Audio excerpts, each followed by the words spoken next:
26 tahun bukan waktu yang sebentar.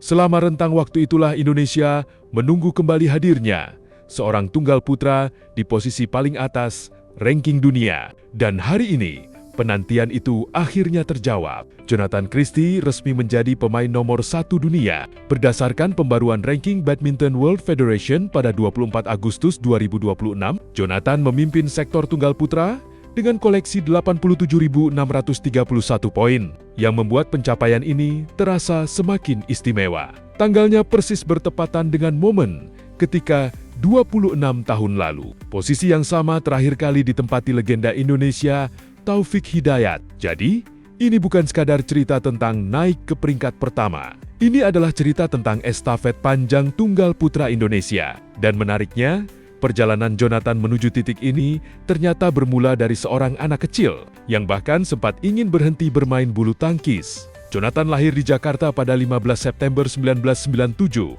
Ia pertama kali mengenal raket ketika berusia 6 tahun. Sang ayah, Andreas Adi, menjadi salah satu sosok yang memperkenalkannya kepada bulu tangkis. Namun saat itu, Jonathan belum langsung melihat olahraga ini sebagai masa depannya. Ia juga sempat mengenal sepak bola dan basket. Bahkan, Jojo pernah mengaku sempat ingin berhenti bermain bulu tangkis. Cerita awal Jojo terjun di dunia bulu tangkis.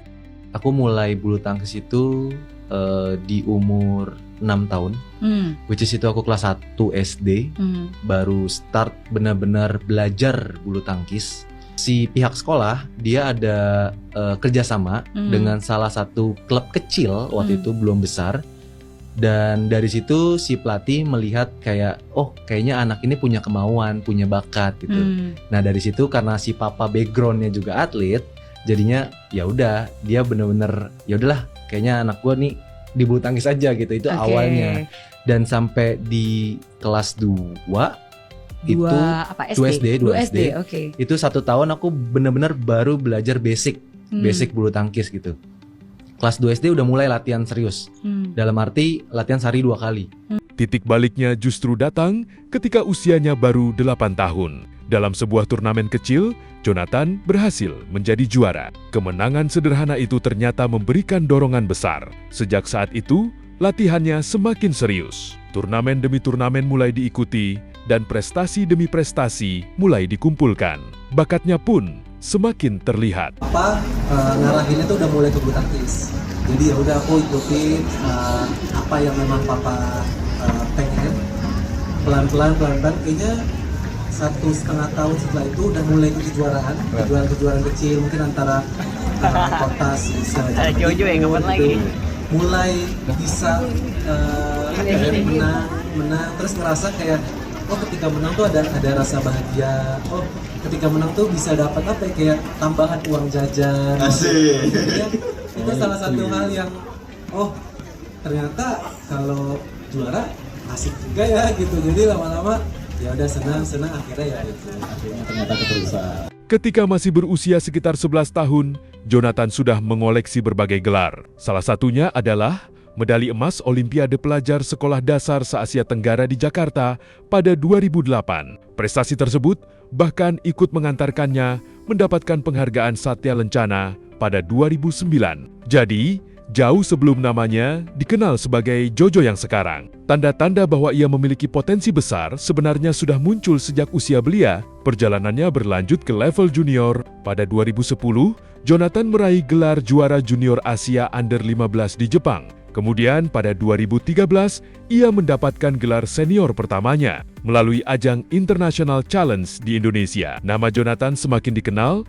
setelah tampil menjanjikan di Indonesia Open 2015. Ia kemudian semakin sering dipercaya memperkuat Indonesia dalam berbagai ajang beregu. Salah satu pencapaian pentingnya datang di SEA Games 2015, ketika ia menjadi bagian dari tim Indonesia yang meraih emas. 2 tahun kemudian, pada SEA Games 2017 di Kuala Lumpur, Jonathan kembali menjadi sorotan setelah meraih emas tunggal putra. Sejak saat itu, jalannya sebagai salah satu andalan tunggal putra Indonesia semakin jelas.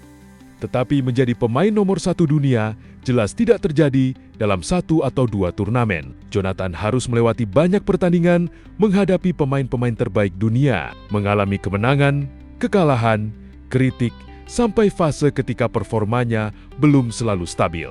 Namun justru dari proses panjang itulah kematangannya terbentuk. Ia semakin berpengalaman membaca permainan lawan, mengatur stamina, sekaligus menghadapi tekanan dalam pertandingan besar.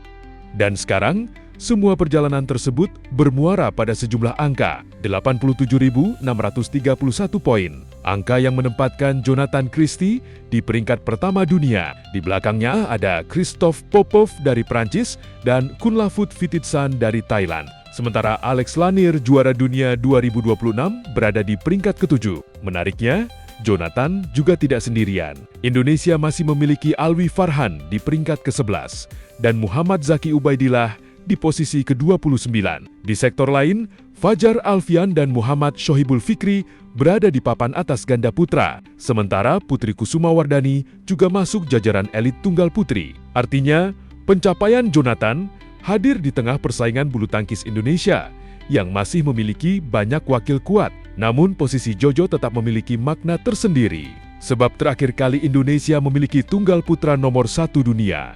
Nama yang berada di sana adalah Taufik Hidayat. Pada 24 Agustus 2000, Taufik mencapai puncak setelah rangkaian hasil penting, termasuk kemenangan di Malaysia Open. Saat itu, usianya baru sekitar 19 tahun. Kini, 26 tahun kemudian, estafet tersebut berlanjut kepada Jonathan Christie. Bedanya, Jojo tiba di puncak bukan dalam perjalanan singkat. Ia datang setelah lebih dari 2 dekade membangun karir. Dari anak 6 tahun yang baru memegang raket, dari bocah 8 tahun yang menemukan semangat setelah memenangkan turnamen kecil, dari pemain muda yang berani bersaing di kejurnas, dari juara junior, dari peraih emas SEA Games, dari pemain tim nasional, hingga akhirnya menjadi nomor 1 dunia. Inilah bagian paling menarik dari kisah Jonathan. Kadang, titik besar dalam hidup justru dimulai dari kemenangan yang terlihat kecil. Satu pertandingan di usia 8 tahun ternyata menjadi salah satu titik yang mengubah arah hidup seorang anak. Dan hari ini,